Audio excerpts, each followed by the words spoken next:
नमस्कार, आप देख रहे हैं प्रत्येक न्यूज लाइव। मैं हूं आपके साथ रविशंकर और आज हम विश्लेषण करेंगे जदयू के नवनिर्वाचित अध्यक्ष ललन सिंह के पटना आगमन, उनके स्वागत और उनके समक्ष चुनौतियों की।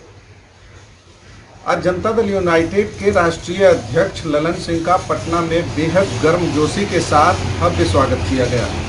राज्य के सभी जिले के कार्यकर्ताओं और नेताओं का पटना में जमावड़ा 2 दिन पूर्व से ही लगना शुरू हो गया था।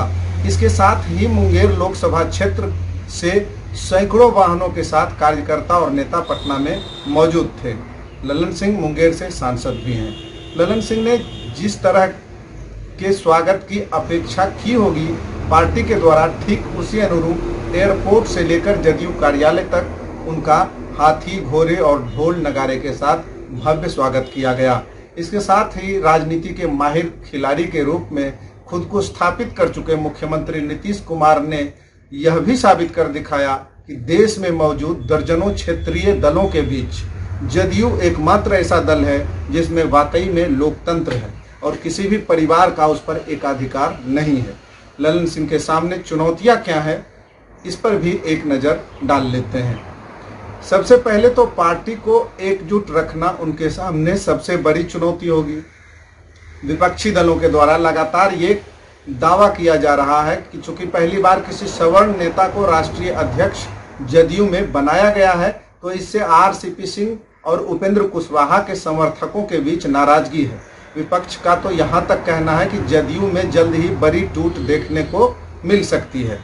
हालांकि जो ललन सिंह को जानते हैं वो ऐसी बात नहीं करते हैं, ये महज राजनीतिक बयानबाजी है। सच्चाई इससे अलग है और वो ये है कि मौजूदा वक्त में जदयू नीतीश कुमार, ललन सिंह और आरसीपी सिंह की तिकड़ी का नाम है। आरसीपी सिंह केंद्रीय मंत्री बनकर खुश हैं और अपना सब कुछ खोकर जदयू में रालोसपा का विलय करने वाले उपेंद्र कुशवाहा को पार्टी ने पहले ही उनके कद के अनुसार उन्हें पद दे रखा है।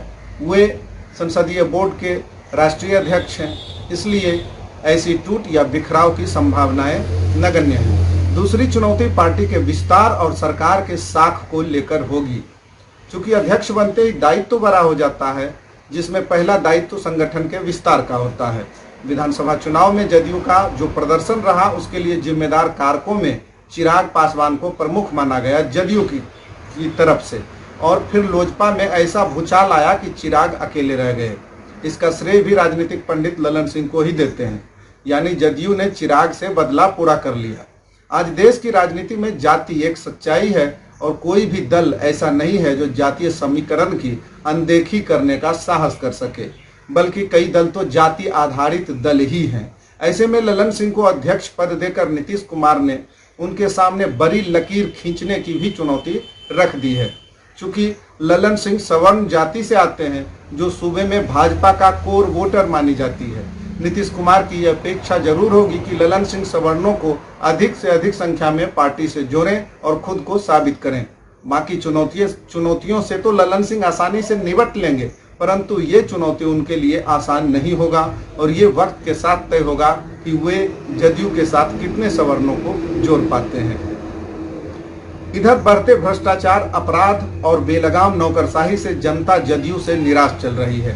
केवल वर्ष 2021 की बात करें तो अब तक 1300 हत्याएं बिहार में हो चुकी हैं, यानी प्रतिदिन औसतन 7 हत्याएं और हर महीने लगभग 4 अपहरण, ये रजिस्टर्ड केसेस हैं बिहार के। ऐसे में पार्टी की साख बचाने के लिए ललन सिंह और सीएम नीतीश कुमार को मिलकर काम करना होगा। भ्रष्टाचार और अपराध एक बड़ी चुनौती है, जिसके बढ़ने से सुशासन का दावा करने वाली नीतीश सरकार को बड़ा धक्का लगा है।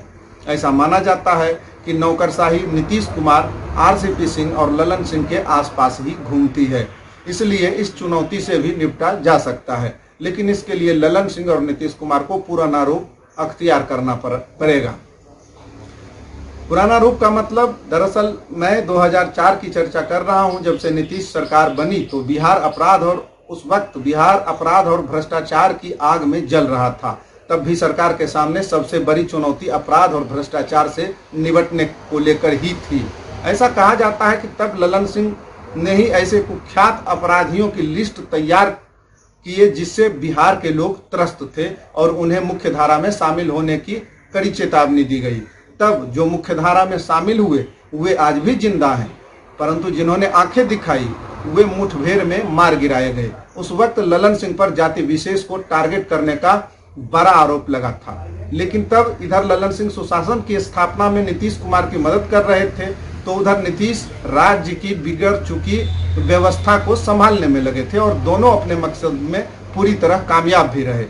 बिहार में सुशासन की स्थापना हुई, बिहार तेज गति से आगे बढ़ा, लेकिन आज बिहार की स्थिति खासकर अपराध और भ्रष्टाचार को लेकर लगभग फिर वही आ खड़ी हुई प्रतीत हो रही है, जिससे निपटने के साथ ही संगठन विस्तार और संगठन को एकजुट रखने के साथ ही नीतीश कुमार की तरह भाजपा से बेहतर संबंध बनाकर रखना भी ललन सिंह के सामने की एक सबसे बड़ी चुनौती होगी।